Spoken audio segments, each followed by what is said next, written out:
Assalamualaikum warahmatullahi wabarakatuh. Selamat siang Bapak Ibu. Yang saya hormati Bapak Kepala Sekolah Pak Ari Susilo, yang saya hormati Bapak Ibu Wakil Kepala Sekolah Sri Mulyadi dan Ibu Sonia, dan yang saya hormati Bapak Ibu guru dan staf SMA Bina Cipta Palembang. Alhamdulillah, puji syukur kehadiran Allah Subhanahu wa Ta'ala, di mana kita masih diberikan kesehatan dan keselamatan untuk dapat berkumpul di sini di agenda kita hari ini tentang diseminasi menyebarkan pemahaman dan penerapan pengalaman budaya positif. Baiklah, sebelum mulai acara kita hari ini, ada baiknya kita buka acara ini dengan membaca basmalah. Bismillahirrahmanirrahim. Acara selanjutnya, kata sambutan dari Bapak Kepala Sekolah atau yang mewakili, yang akan diwakilkan oleh Sri Mulyadi. Kepada Sri Mulyadi saya persilakan.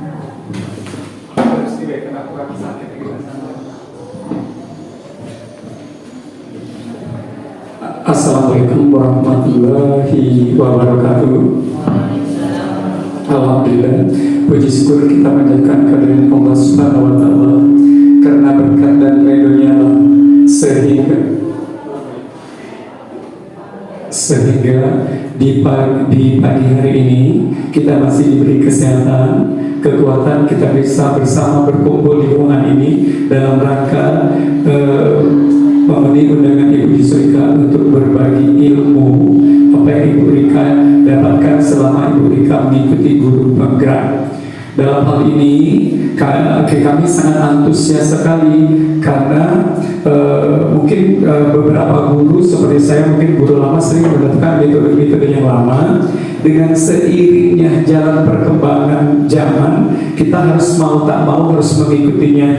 Tapi alhamdulillah, insya Allah pada pagi hari ini Ibu Yusrika akan berbagi dengan kita ilmu-ilmu yang telah didapatkan, supaya nanti ke depannya kita semua bisa menerapkan apa yang didapat dari Ibu Yusrika tadi, supaya anak didik kita bisa menjalankan bisa dari budaya positif, atau tema dari budaya positif. Di positifnya di segi disiplin, di segi sering belajar dan sebagainya, sehingga apabila anak-anak kita telah mendapatkan ilmu yang kita berikan tentang budaya positif tadi, insya Allah mereka nanti ke depannya akan sukses dan berhasil. Itu harapan kita semua, harapan semua guru terhadap anak didiknya. Dan saya rasa tidak ada anak kita guru berharap bahwa anak didik kita tidak sukses. Kalau seperti itu kan bukan guru. Maka dari sinilah nanti kita akan lihat seksama, apa kita akan dengarkan secara jelas tentang apa yang Ibu Rika jelaskan. Mungkin selama ini kita ada keselisih pahaman atau salah cara didik, insya Allah karena beda zaman, beda cara, beda pola untuk mendidik anak, apalagi di zaman globalisasi ini yang serba canggih, serba modern. Kita tidak bisa lagi menyamakan dengan zamannya saya atau zaman Ibu Kiki yang tentang cara pola pendidikan anak. Sudah zaman beda, pola pikir mereka berbeda, dan mereka mungkin selangkah lebih maju, apalagi di IT mereka. Nah, Bu Rika, mungkin nanti Bu Rika akan memaparkan atau memberikan penjelasan tentang apa yang Ibu Rika dapat. Nanti kita akan dengar dan kita akan saksikan. Hanya itu saya harap Bapak Ibu nanti setelah Ibu Rika menjelaskan ini, kita ambil sisi positifnya, kita akan terapkan bersama-sama di sekolah kita, supaya nanti sekolah kita ke depannya selangkah demi maju dan tidak ada kalah lagi istilah bersaing dengan sekolah-sekolah yang ada di kota sana. Itu harapan kita semua. Hanya itu Bu Rika yang bisa saya sampaikan. Akhir kata saya ucapkan Assalamualaikum warahmatullahi wabarakatuh.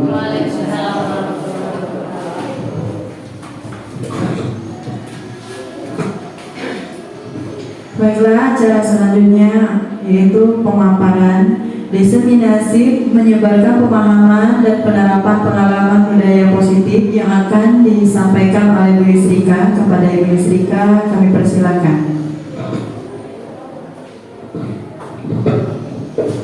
Terima kasih Bu Putri.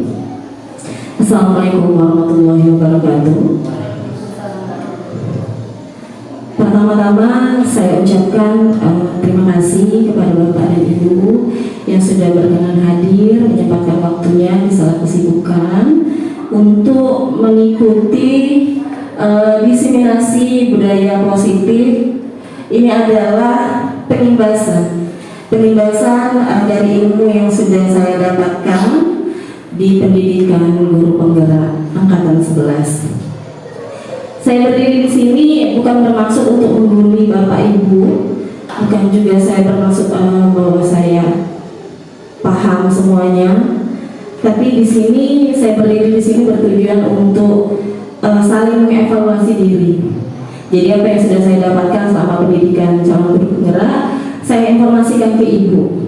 Jadi kalau memang saya dapat ilmu, apa salahnya saya sebarkan ke Ibu?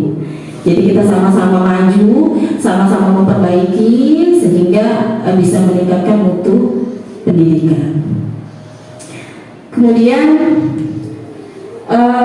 langsung saja masuk ya Bu ya ke diseminasi ini.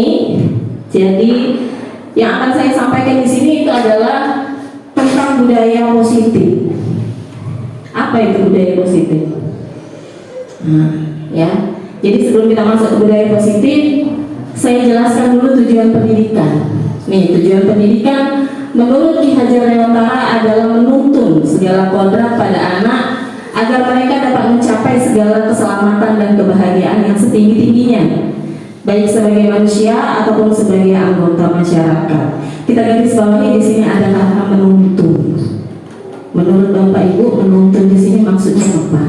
Sama istilah kita membimbing, terus mengarahkan, ya, mengajak.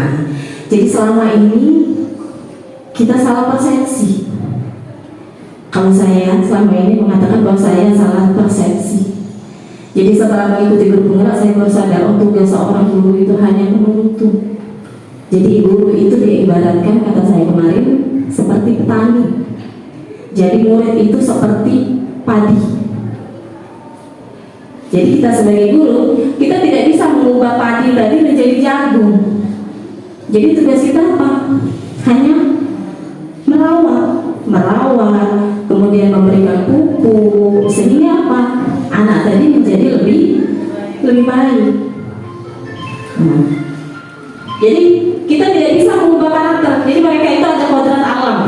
Kodrat alam itu memang sudah bawaan dari lahir, baik karakter, baik minat, baik kemampuan, mereka sudah ada. Tinggal kita menebalkan mana yang baik, kemudian menghapus mana yang jelek. Itu tugas guru sebenarnya. Tapi kadang-kadang persepsi kita guru itu maksa. Maunya kamu harus jadi seperti ini, kamu harus jadi seperti ini, salah. Nah, jadi yang sebenarnya itu kita hanya menuntun. Makanya ada ekskul. Nah, di situ kita mengembangkan bakat mereka, mengembangkan kemampuan mereka. Oke, nih budaya positif adalah pembiasaan hal yang baik, mencakup sikap atau perilaku maupun tutur kata oleh seluruh warga di sekolah, terutama dari murid agar dapat berkembang menjadi pribadi yang kritis, mandiri dan bertanggung jawab sesuai dengan profil pelajar dan siswa. Jadi salah satu untuk mencapai tujuan positif, tujuan pendidikan tadi, maka kita harus menerapkan budaya positif ini, ya, sehingga apa? Sehingga bisa tercipta pelajar yang sesuai dengan profil pelajar Pancasila. Jadi tugas kita sebagai pendidik itu adalah menciptakan peserta didik yang memiliki disiplin diri, sehingga mereka berperilaku mengacu pada nilai-nilai kebajikan universal dan memiliki motivasi dalam diri menuju perubahan perilaku ke arah yang lebih baik. Kita garis bawahi di sini ada disiplin diri, ya. Disiplin diri itu maksudnya disiplin internal, bukan eksternal. Jadi disiplinnya memang dari diri mereka sendiri, bukan dari luar. Nah, ini yang akan saya sampaikan hari ini. Yang pertama, perubahan paradigma belajar. Kedua, disiplin positif dan nilai kebajikan. ketiga motivasi perilaku manusia, keempat kebutuhan dasar, kelima posisi kontrol restitusi, keenam keyakinan kelas, dan ketujuh segitiga restitusi. Oke. Pertama, perubahan paradigma belajar. Ini apa perubahan paradigma belajar? Jadi dalam membangun budaya positif, sekolah dapat menyediakan lingkungan yang positif, aman dan nyaman agar siswa mampu berpikir, bertindak, dan menciptakan dengan merdeka, mandiri, dan bertanggung jawab. Itu. Oke. Sekarang coba kita sedikit refleksi sebentar. Di sini ada, kita praktekkan dulu. Cobalah buka. Ibu bisa berhadapan. Kemudian silakan Anda memilih siapa yang mau jadi A, siapa yang mau jadi B. Oke. Nah, sekarang kita mulai dari A. A, silakan bayangkan hal yang paling berharga yang Bapak Ibu miliki. Kemudian Ibu genggam hal yang paling berharga tersebut. Sudah? Oke. Kemudian yang B, silakan Bapak Ibu coba buka dengan segala cara. Bisa membujuk, bisa menghardik, bisa mengintimidasi, bisa menggoda, atau bahkan menggelitik. Sehingga si A tadi bisa mau menyerahkan hal yang paling berharga tadi. Coba silakan. Oke.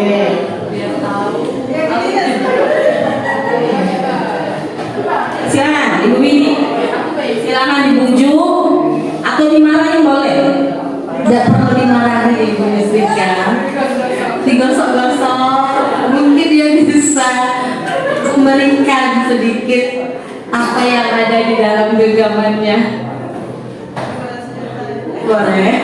Bagaimana? Boleh disogok boleh.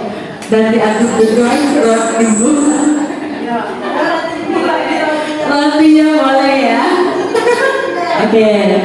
Bu April, sudah dicoba? Membujuknya tidak kenal ini. Sudah tadi Sonia buka Son. Lihat bertanya Son. Apa lagi? Tidak boleh. Harus boleh. Boleh. Bu Miranda berhasil? Berhasil. Sampai saya. Oke, ya. Nah, sekarang pertanyaannya, apakah Anda atau B membuka kepalan tangan Anda? Mengapa? Apa alasan Anda atau B membuka kepalan tangan Anda? Ya.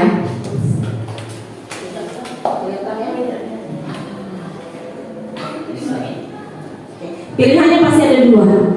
Ada yang mau membuka, ada yang tidak. Jadi intinya kontrol diri itu ada di siapa? Di diri kita atau orang lain? Di diri sendiri. Jadi walaupun sama seperti kaitan dengan siswa, kita mau atur dia sebagaimana rupanya, kalau kenyataannya dia tidak mau, kita tidak bisa. Mau kita hukum, mau kita hardik, mau kita bujuk, tetap tidak bisa kalau memang pada dasarnya dia tidak mau, karena kontrol diri itu ada pada diri mereka sendiri. Nah, bagaimana biar mereka tadi mau melakukan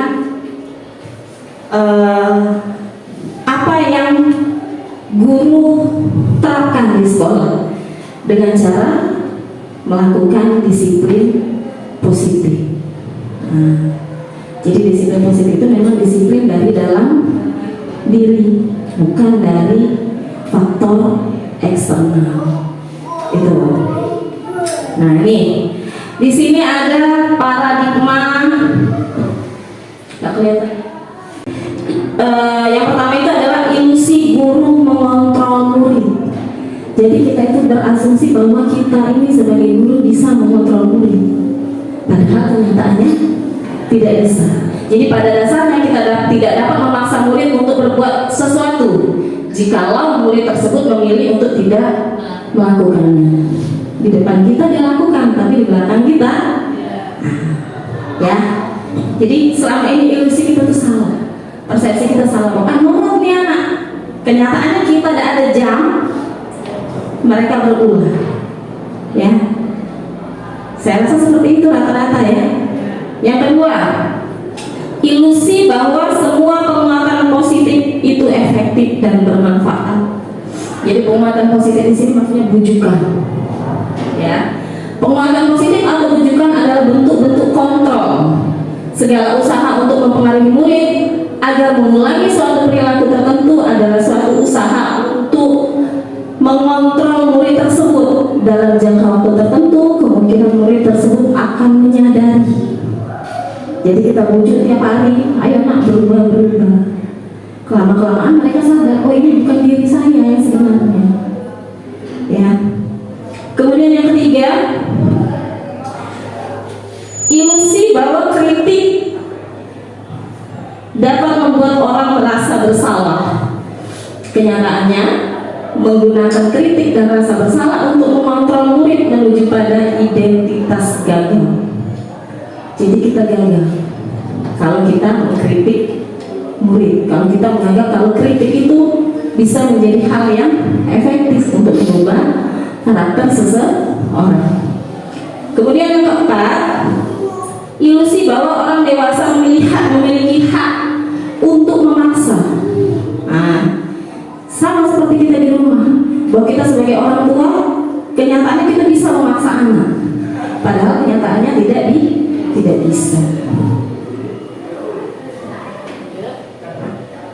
Ini yang benar. Jadi paradigma ini yang harus berubah ini, dari stimulus respon menuju teori kontrol. Jadi yang awalnya kita mengatakan bahwa realita atau kebutuhan kita sama, ternyata itu salah, harus diubah menjadi realita atau kebutuhan kita berbeda. Sama kayak yang tadi, sama kayak Bapak Genggam tadi, Ibu Genggam tadi. Ada yang bisa dibuka, ada yang tidak bisa dibuka, sesuai dengan kebutuhan masing-masing. Nah, sekarang Bu Kingkin, tadi Bu Kingkin tidak bisa buka. Kira-kira apa Bu hal yang paling berharga yang Ibu simpan di kepelantaran itu tadi? Coba ya. Itu masalah, kalau itu masalah ilmu yang bermanfaat sebenarnya. Jadi yang di dalam tadi ilmu Bu ya. Iya. Jadi biarpun Ibu April melakukan semua hal, tetap mungkin tidak makasih ya. Kemudian Bu Miranda tadi dibuka sama Bu Dewi. Kok bisa dibuka? Saya sobo, Bu. Berarti kan sesuai kebutuhan. Apa Bu Dewi hal berharganya? Apa Bu? Sertifikat rumah. Ya. Kalau saya sertifikat rumah disogok sama Bu Miranda, nah berarti sesuai kebutuhan. Mungkin Bu Dewi lagi butuh duit. Oh sesuai juga harganya. Maka hal yang berharga ini bisa dibuka. Tapi kalau misalnya kebutuhannya sudah penuh, semuanya sudah penuh, walaupun kita hardik, walaupun kita caci, walaupun kita segala cara, tetap tidak akan diberikan. Ya. Kemudian semua orang melihat hal yang sama. Sebenarnya setiap orang memiliki gambaran yang berbeda. Kemudian kita mencoba mengubah orang agar berpandangan sama dengan kita, tidak bisa. Sebenarnya tidak bisa. Ya, kita berusaha memahami pandangan orang lain tentang dunia. Kemudian perilaku buruk dilihat dari suatu kesalahan. Jadi kita selalu menganggap bahwa kesalahan itu termasuk perilaku buruk, tapi ternyata semua perilaku itu pasti memiliki tujuan. Iya, tuh. Kemudian orang bisa mengontrol saya, tidak bisa. Yang bisa mengontrol saya hanya diri saya sendiri. Sama seperti kepala tangan tadi. Ya. Kemudian Pemaksaan ada pada saat bujukan gagal. Nah, jadi kita tidak boleh memaksa. Salah itu adalah bujukan gagal. Seharusnya apa? Kolaborasi dan konsensus menciptakan pilihan-pilihan baru. Kemudian model berpikir menang kalah. Kita siswa nurut sama kita berarti kita menang, siswa kalah. Salah, yang enak itu, yang benar itu kita menang, siswa menang. Jadi sama-sama enak. Jadi tidak ada yang merasa dirugikan. Iya. Nah, ini selanjutnya yang kedua adalah disiplin positif. Lanjut. Strategi apa yang selama ini Bapak Ibu terapkan untuk menanamkan disiplin positif pada murid-murid Anda? Bagaimana hasilnya pada perilaku murid Anda? Coba, Bu Putri. Apa Bu Putri strateginya? Apakah dengan hukuman? Apakah dengan peraturan? Dengan peraturan, Bu. Dengan peraturan. Oke. Bagaimana hasilnya, Bu? Dengan peraturan tadi? Masih sering melanggar. Masih sering melanggar. Kalau Bu Widi? Peraturan juga, Hasilnya? masih juga sering melanggar. Berarti sama ya. Nah, jadi strateginya dengan peraturan, hasilnya masih sering dilanggar. Kenapa kira-kira? Nah, kita harus cari penyebabnya. Kenapa sudah buat peraturan, udah benar-benar peraturan, tapi masih sering dilanggar? Iya. Kemudian ini. Nah, ini disiplin positif adalah kemampuan memerintah diri sendiri dalam mengontrol dan menguasai diri untuk memilih tindakan yang mengacu pada nilai-nilai yang kita hargai dengan penuh tanggung jawab tanpa diperintah oleh orang lain. Iya, jadi memerintah diri sendiri, kesadaran diri sendiri tanpa diperintah oleh orang lain. Itu yang disebut dengan disiplin positif. Lanjut, kebutuhan dasar manusia. Nah, jadi manusia itu memiliki kebutuhan dasar. Kira-kira menurut Bapak sama Ibu, apa saja sih kebutuhan dasar manusia?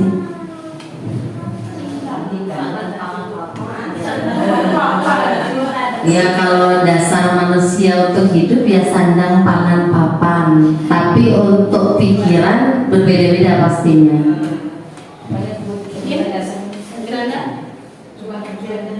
Cuan.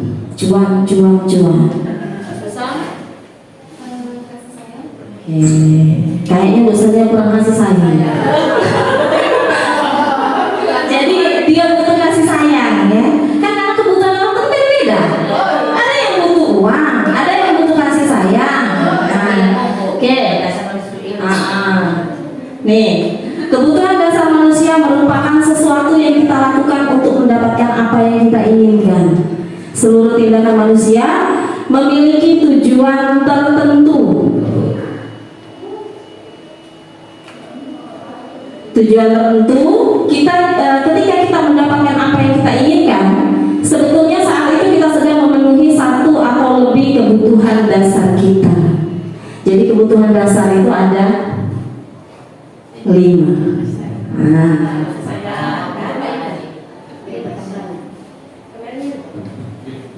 Yang pertama, bertahan hidup, terdiri dari makanan, pakaian, rumah, kesehatan, dan keamanan. Kemudian yang kedua, kasih sayang dan rasa diterima. Nah, itu Bu Sania. Kayaknya kebutuhan dasar kasih sayang Bu Sania belum terpenuhi. Karena belum berpasangan, ya. Ditunggu undangannya, Bu. Yang belakang single, Bu. Nah, itu rasa diterima, dipedulikan, berbagi, kerjasama, atau menjadi bagian dalam kelompok. Kemudian yang ketiga itu penguasaan, yaitu harga diri, keinginan untuk dianggap, memimpin, berprestasi, diakui, dan didengar. Kemudian yang ketiga itu kebebasan, Itu mandiri, memiliki pilihan, mencoba hal baru, mampu mengendalikan arah dirinya. Yang kelima itu kesenangan, yaitu dengan bermain, kemudian humor, antusiasme dan tertawa. Cuaca ini ada, Bu. Itu yang pertama. Kayaknya masuk pertama, Bu, bertahan hidup kalau cuan itu. Kalau ada cuan kayaknya tidak bisa itu. Tidak bisa makan, tidak bisa berpakaian, tidak bisa punya rumah. Iya. Kemandirian juga masuk sebenarnya. Kemandirian masuk. Berarti Kebebasan, butuh kebebasan, Bu Miranda. Terlalu dikekang mungkin. Nah, ini ada kasus, Bu. Ada kasus. Ibu Ambar, guru wali kelas 2A di SD Pelita Hati sedang bingung menghadapi ulas salah satu murid di kelasnya, Doni. Beberapa anak di kelas 2A telah datang padanya dan mengeluhkan Doni yang seringkali meminta bekal makan siang dengan paksa. Jadi meminta bekal makan siang temannya dengan paksa. Jadi jika Anda menghadapi situasi seperti Ibu Ambar, apa yang akan Anda lakukan? Menurut Anda kira-kira apa alasan Doni melakukan hal itu? Coba, siapa? Besar? Yang kurang kasih sayang, besar? Oke, baik, terima kasih. Kalau dilihat dari kasusnya, ini tentu saja kekurangan kebutuhan yang pertama, Ibu, bertahan hidup. Tetapi memang cara dia melakukan atau cara dia memaksa temannya itu pasti juga ada kaitannya dengan kebutuhan yang lainnya. Seperti didengarkan, mungkin diakui. Nah, memang kalau misalnya saya di posisi Ibu Ambar, mungkin saya akan meminta teman-temannya atau bekerja sama dengan teman-temannya untuk bisa seperti sedikit, kalau misalnya membawa bakat, dia sedikit berbagi terhadap Doni, terus juga menanyakan kira-kira apa sih permasalahan di luar dari Doni itu sendiri. Mungkin itu, Ibu. Terima kasih. Tangan urusannya. Jawabannya luar biasa. Jadi Bu Son, hal yang pertama kali kita lakukan itu adalah berdiskusi dengan si Doni. Kita ajak ngobrol dulu dari hati ke hati. Apa alasannya si Doni ini merebut makanan teman-temannya? Jawabannya pasti tervariasi.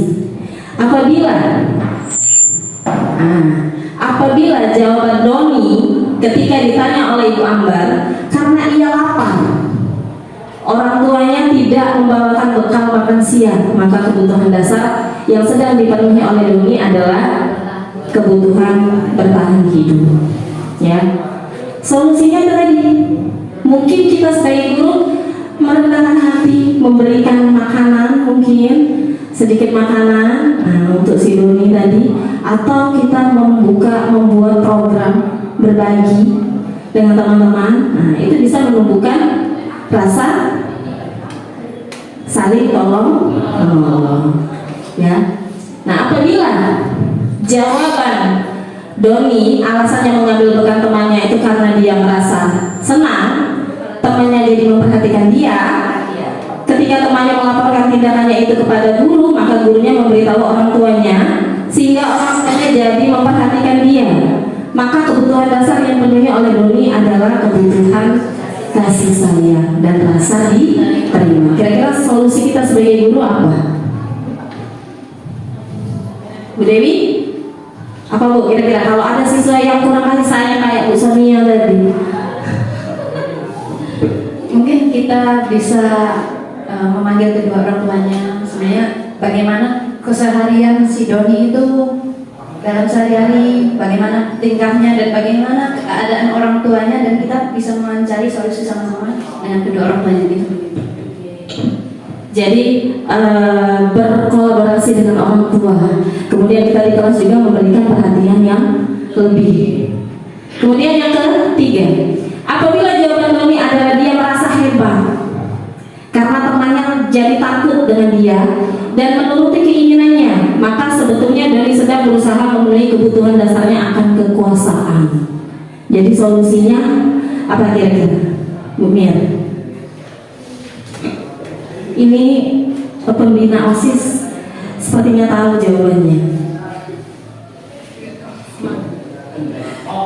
Yang akan saya lakukan itu adalah yang pertama memanggil Doninya dulu, memberitahu Doni apa yang telah dilakukan itu salah dan tidak bukan berarti saya menjudge dia sepenuhnya salah, tapi lebih memberi pengertian bahwa yang dilakukan itu seharusnya tidak dilakukan seperti itu.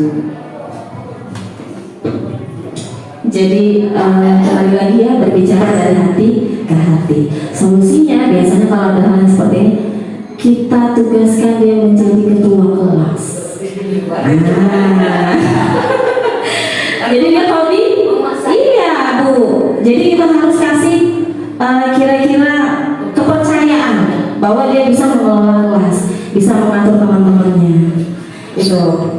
Kemudian yang keempat, bahwa dia merasa bosan dengan bekal makanan yang dibawakan ibunya dari rumah, karena ibunya selalu membawakan bekal yang sama. Oleh karena itu, dia ingin mencoba memakan makanan teman-temannya yang beraneka ragam. Maka Doni sedang berusaha memenuhi kebutuhannya akan kebebasan. Solusinya, kalau kita di kelas Bu, anak itu merasa bosan, maka kita harus menggunakan media pembelajaran yang menarik dan menyenangkan. Itu. Kemudian, kalau jawaban Doni hanya iseng dan menikmati wajah teman-temannya yang terlihat kesal, maka Doni sedang berusaha memenuhi kebutuhannya akan kesenangan. Mungkin iya, terlalu tertekan, kurang bermain. Nah, ya, jadi pada saat kita mengajar diselingilah dengan bermain. Jadi jangan serius terus, makanya anak merasa bosan. Tapi jangan main terus, kesannya jadi kayak anak TK. Ya, disesuaikan dengan jenjang pendidikan. Selanjutnya,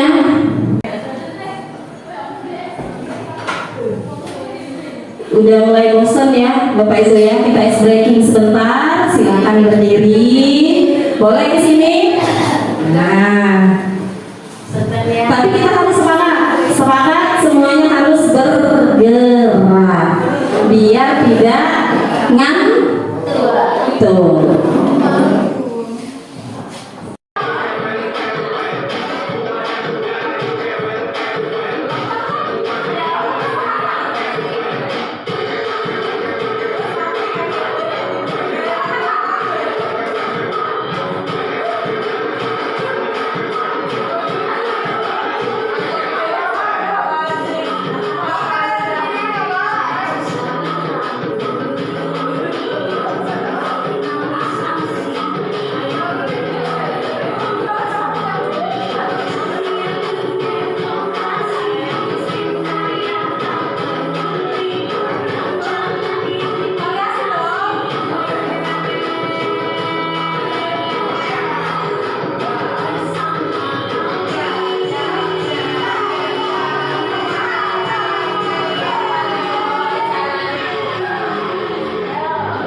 Oke, sudah segar Bapak Ibu? Keringatan. Nah, coba kalau saya bilang 1, Bapak Ibu gini, asik. Kalau saya bilang 2, Bapak Ibu tepuk pundak temennya. Kalau saya bilang 3, colek dagunya. Jadi konsentrasi. Kalau tidak konsen, bau Oke, siap? 1. Asik. 3. 2.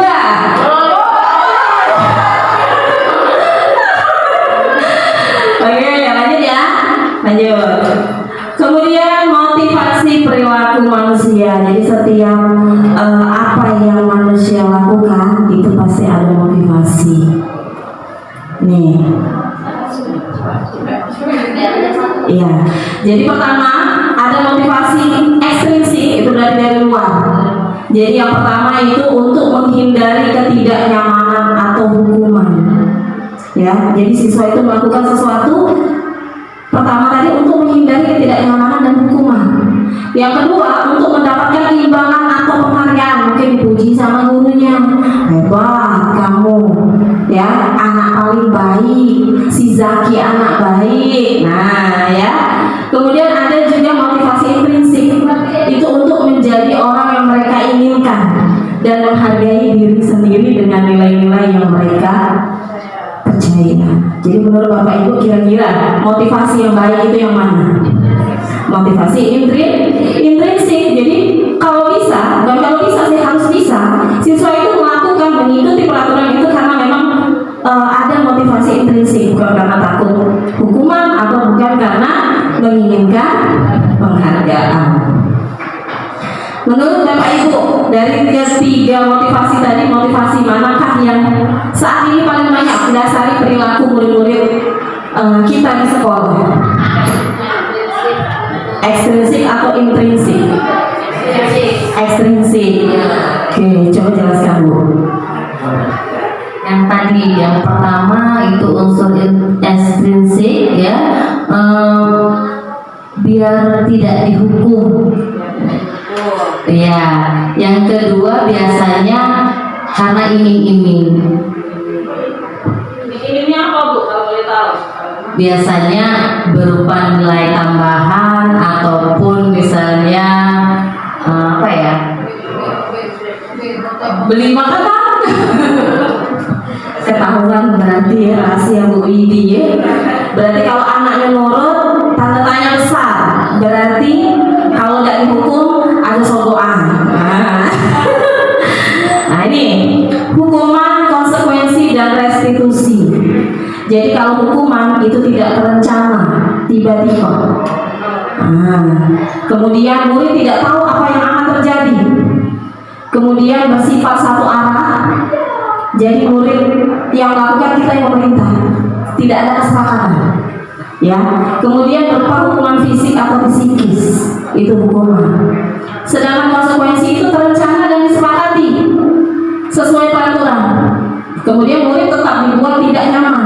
Jadi walaupun konsekuensi, murid tetap dibuat tidak nyaman. Kemudian sikap guru selalu memonitor siswa. Seperti itu. Contoh, UPN. Nanti atau terlambat nih, ada siswa terlambat masuk pelajaran kita jam pertama, terlambat 15 menit. Kemudian solusinya apa? Pada saat jam istirahat, siswa tersebut tidak istirahat selama 15 menit untuk mengerjakan tugas yang terlambat 15 menit tadi. Nah itu termasuk konsekuensi. Nah tugas kita memonitoring siswa tadi, tidak mungkin kita tinggalkan. Ya, nah itu konsekuensi. Kemudian restitusi itu proses menciptakan kondisi bagi murid untuk memperbaiki kesalahan. Kemudian proses kolaborasi yang mengajarkan murid untuk mencari solusi sendiri. Nah ini Bu, ini yang harus kita terapkan. Restitusi. Coba. Untuk ini paham hukuman Bisa tahu perbedaannya? Oke, coba.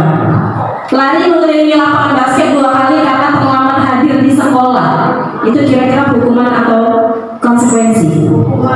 Hukuman. Membersihkan coretan yang dibuatnya di meja tulis, itu hukuman atau konsekuensi? Konsekuensi.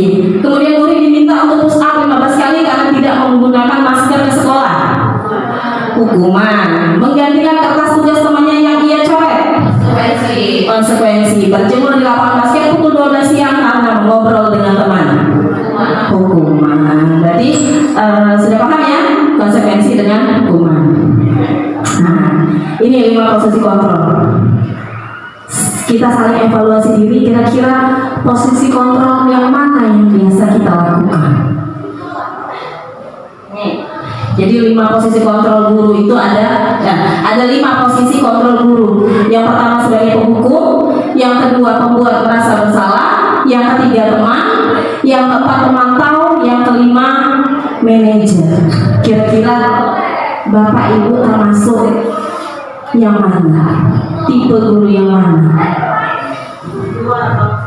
2, pembuat merasa bersalah atau Putri Galawidi. Pemantau. Pemantau. Bu Yuni? Pemantau.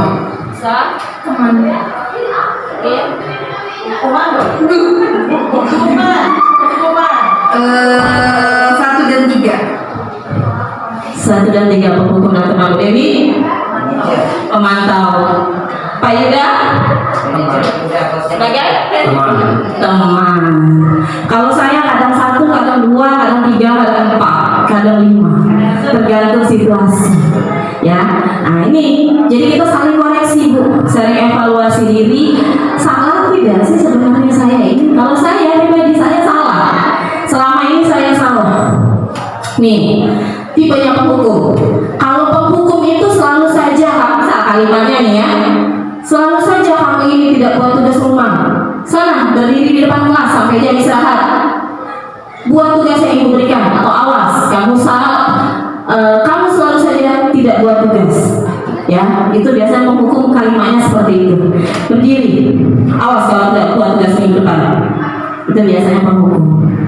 Kemudian kalau merasa bersalah, kamu kan sudah janji sama ibu untuk membuat tugas. Kalau kamu tidak naik kelas, berarti kamu telah mengecewakan ibu dan orang tuamu. Kamu kenapa senang sekali ya mengecewakan ibu? Jadi seolah-olah anak itu, oh aku sudah mengecewakan ibu, jadi merasa bersalah. Pernah. Kalau teman, ya sudah. Untuk hari ini tidak apa-apa. Duduk sana. Besok kalau ada tugas jangan lupa lagi ya. Ada yang seperti itu? Ada. Kata Pak Yuda tadi teman Pak Yuda ya. Kemudian pemantau. Biasanya pemantau ini berhubungan dengan konsekuensi tadi. Iya. Kamu tahu kan konsekuensinya apa kalau tidak membuat tugas pelajaran ibu? Nanti jam istirahat kamu tetap di kelas ya untuk membuat tugas susulan. Dan kita harus memantau tadi, mengontrol tadi. Nah, kemudian yang terakhir itu manajer. Jadi manajer sini kamu tahu kan, kamu telah melanggar keyakinan kelas kita. Apa rencana kamu untuk memperbaiki kesalahanmu? Jadi di sini siswa diajak berpikir untuk mencari solusi, bukan kita Bu yang menentukan solusi. Biarlah mereka berpikir sendiri. Jadi kita mengajarkan rasa tanggung jawab, kemandirian sesuai dengan profil pelajar Pancasila. Ini jarang kita. Iya, jarang Bu ya kalau manajer Bu ya, kayaknya 1 sampai 4. Manajer setahun sekali mungkin. Nah ini hasilnya. Kalau kita pakai penghukum, hasilnya ini anak jadi pemberontak, pendendam, atau bahkan menyalahkan orang lain gara-gara tahu lah aku kayak ini. Tuh. Kalau kita jadi pembuat rasa bersalah, anak jadi pembohong. Kalau kita jadi teman, anak jadi ketergantungan. Alah dibantuin juga kayak sama Bu Yusrika. Jadi tergantung mereka sama kita. Kalau kita jadi pemantau, ini menyesuaikan, kita diawasi. Jadi kalau diawasi dia baik. Kalau kita di luar pengawasan, kembali ke pengaturan awal. Jadi kalau manajer, kalau kontrol diri kita sebagai manajer, maka menguatkan otak dan karakter. Oke ya Bapak Ibu ya, paham ya? Nah ini keyakinan kelas. Keyakinan kelas adalah seperangkat nilai dan prinsip yang disepakati bersama oleh guru dan siswa untuk memandu perilaku dan interaksi di dalam kelas. Mengapa keyakinan kelas? Mengapa tidak peraturan kelas?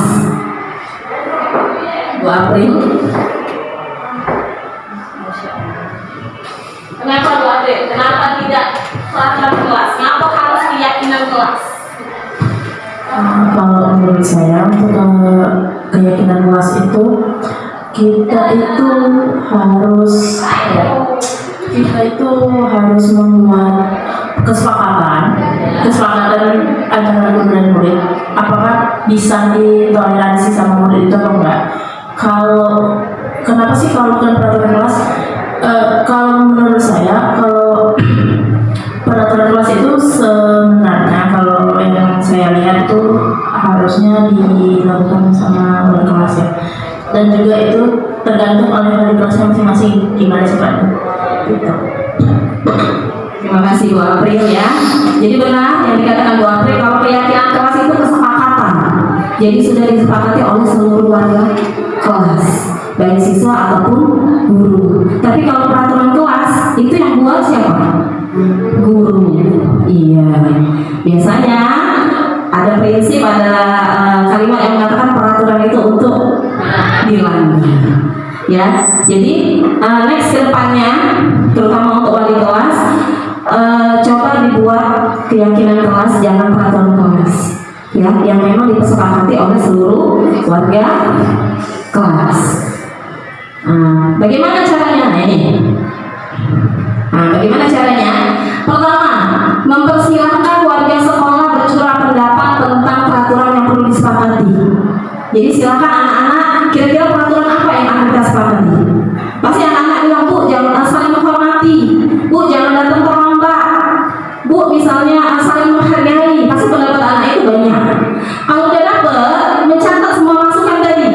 Sudah dicatat di papan tulis atau di kertas besar. Kemudian gantilah kalimat negatif menjadi positif. Contoh, jangan berlari di kelas atau koridor, diganti dengan berjalanlah di kelas atau koridor. Kenapa harus kalimat positif?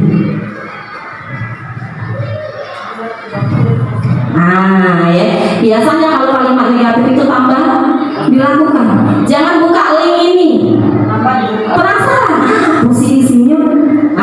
Semakin dilarang, semakin kita lakukan. Jadi buatlah menjadi kalimat yang positif. Kemudian tinjau kembali pendapat yang sudah dicatat. Apabila pernyataan tersebut masih berupa peraturan, maka ajaklah warga sekolah atau murid untuk menemukan nilai-nilai kebajikan atau keyakinan yang dituntut dari peraturan tersebut. Contoh misalnya, jangan bermake up di sekolah. Di sekolah jangan menggunakan make up. Kira-kira positifnya bagaimana itu?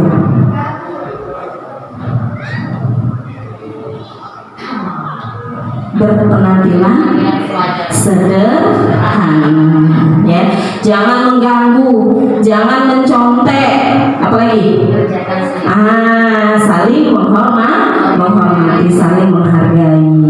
Jangan terlambat, jangan keluar masuk kelas, buatlah PR. Itu masuk ke dalam nilai kebajikan disiplin. Jadi cukup buat disiplin saja, ya. Kemudian tinjau ulang keyakinan. Sebaiknya keyakinan sekolah tidak terlalu banyak. Bisa berkisar 3-7 prinsip keyakinan. Agar apa? Agar mudah diingat.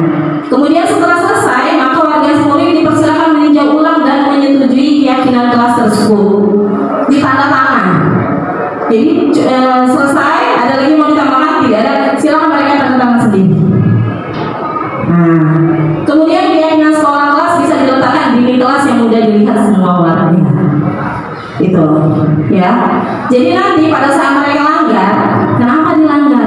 Yang membuat kesepakatan kan kalian, yang menyetujui kan kalian, kenapa masih melanggar?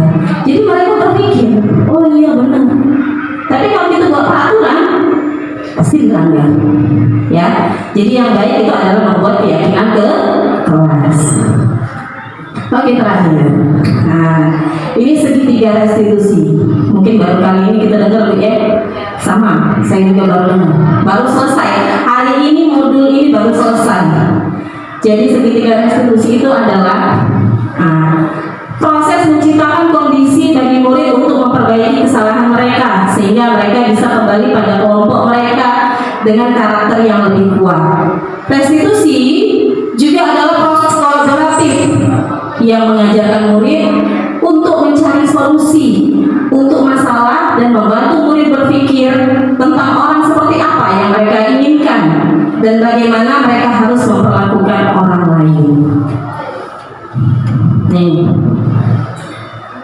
Pertama, restitusi yang pertama itu adalah menstabilkan identitas. Jadi yang pertama itu menstabilkan identitas. Maksudnya apa? Saat anak berbuat salah, artinya ada kebutuhan dasar yang tidak terpenuhi. Kita harus paham dulu kebutuhan dasar apa yang belum terpenuhi tadi.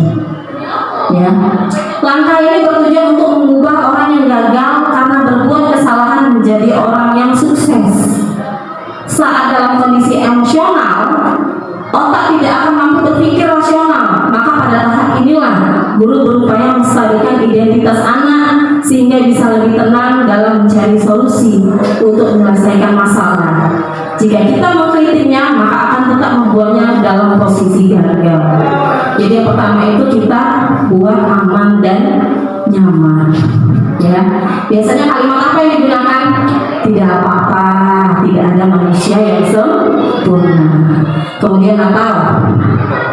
Iya, ibu bapak juga pernah kok berbuat salah. Sehingga anak kita pakai kalimat seperti itu. Oh, ya, aman berarti. Berarti kalau aku cerita aman. Tapi kalau belum apa-apa sudah kita kritik, alhasil apa?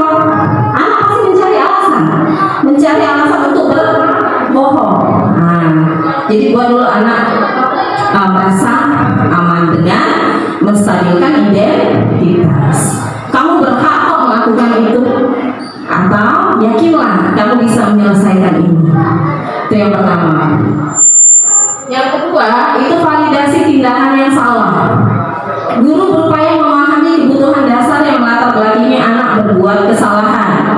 Bila kita memahami kebutuhan dasar, maka kita pasti bisa menemukan solusinya.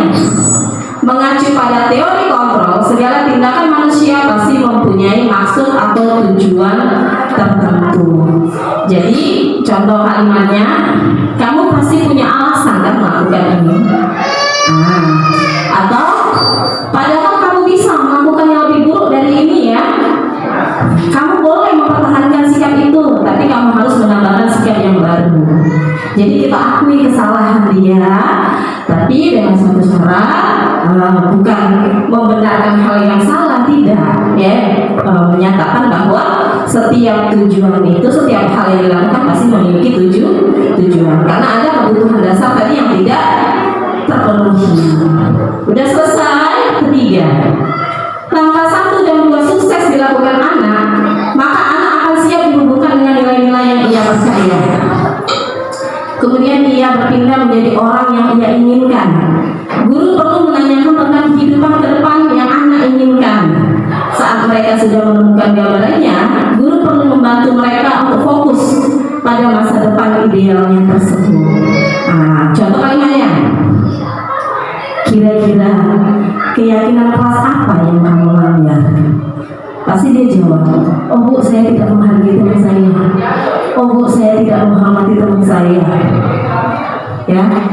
Kemudian bisa juga ditambah, apa yang akan kamu lakukan untuk memperbaiki kesalahan ini? Nah di situ anak ini berpikir, oh iya bu, saya akan minta maaf dengan Bu Widi misalnya. Saya juga akan minta maaf sama teman-teman. Jadi kita mengajarkan anak untuk berpikir, bukan gitu.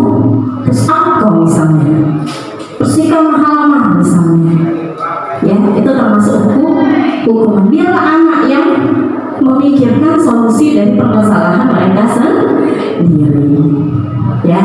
Jadi restitusi ini mengajarkan anak untuk mandiri dan bertanggung jawab, sehingga kedepannya pada saat mereka bermasyarakat, mereka bisa menyelesaikan masalah mereka sendiri tanpa ketergantungan dengan orang lain. Itu tujuan kita. Iya, jadi menumbuhkan karakter. Sampai sini mungkin ada pertanyaan? Iya, jadi yang tepat itu manajer. Kemudian apabila kita memecahkan masalah anak, itu kita gunakan, kita terapkan segitiga restitusi. Pertama apa tadi Bu? Lihat nggak sini? Menstabilkan identitas. Kedua, validasi kesalahan. Kemudian yang ketiga, apa tadi? Menanyakan keyakinan. Keyakinan kelas apa sih yang kamu langgar? Nah, solusinya apa sih kira-kira untuk mengatasi masalah kamu? Biarlah anak memikirkan solusinya sendiri. Kita guru tugasnya hanya menuntun seperti itu. Jadi anak tetap merasa aman, kemudian tercipta lingkungan yang positif, saling menghargai. Paham ya, Bapak Ibu ya? Nah, selama ini aku salah, sama Bu, saya juga salah. Kalaupun pakai segitiga restitusi ini, pasti ada tahap-tahap yang kita lewati Bu. Mungkin kita hanya pakai tahap 1 atau kita hanya pakai tahap 3 seperti itu, tidak dipakai semuanya. Nah nanti kedepannya kalau ketemu permasalahan dengan siswa, coba kita terapkan segitiga restitusi. Jadi anak merasa dihargai, sehingga terciptalah lingkungan yang positif tadi. Paham ya Bapak Ibu ya? Oke, kesimpulan. Budaya positif menekankan pentingnya menciptakan lingkungan belajar yang mendukung, aman dan inklusif bagi semua peserta didik. Pendidik perlu membangun hubungan yang saling menghargai dengan peserta didik melalui komunikasi yang terbuka, empati, dan perhatian terhadap kebutuhan individu. Pendekatan segitiga restitusi diterapkan untuk membantu peserta didik memperbaiki kesalahan mereka dan memahami dampak dari tindakan mereka, bukan sekedar memberikan hukuman. Budaya positif juga melibatkan pemberdayaan peserta didik dengan memberikan mereka ruang untuk mengambil inisiatif, berpartisipasi aktif, dan merasa dihargai dalam setiap aspek pembelajaran. Ini tidak hanya meningkatkan motivasi dan keterlibatan, tetapi juga membangun rasa tanggung jawab dan percaya diri, serta memastikan bahwa setiap peserta didik diterima dan dihargai tanpa memandang latar belakang, kemampuan, atau perbedaan lainnya. Dengan demikian, membangun budaya positif di sekolah atau ruang kelas bukan hanya tentang manajemen perilaku, tetapi tentang membentuk lingkungan yang mendukung pertumbuhan pribadi dan akademik setiap peserta didik, serta mempersiapkan mereka untuk menjadi individu yang bertanggung jawab dan berempati dalam masyarakat. Oke, terima kasih. Mungkin ini yang bisa saya sampaikan. Semoga bermanfaat untuk kita semua. Wassalamualaikum warahmatullahi wabarakatuh.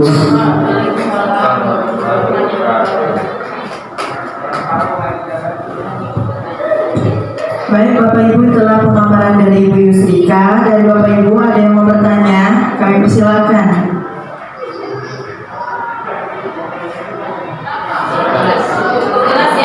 Cukup jelas ya Bapak Ibu. Ya. Baik, itulah yang disampaikan oleh Ibu Yusrika. Saya simpulkan, diseminasi budaya positif ini bisa dilakukan jika seluruh guru juga melakukan agar terciptanya lingkungan belajar yang lebih positif, ya seperti itu.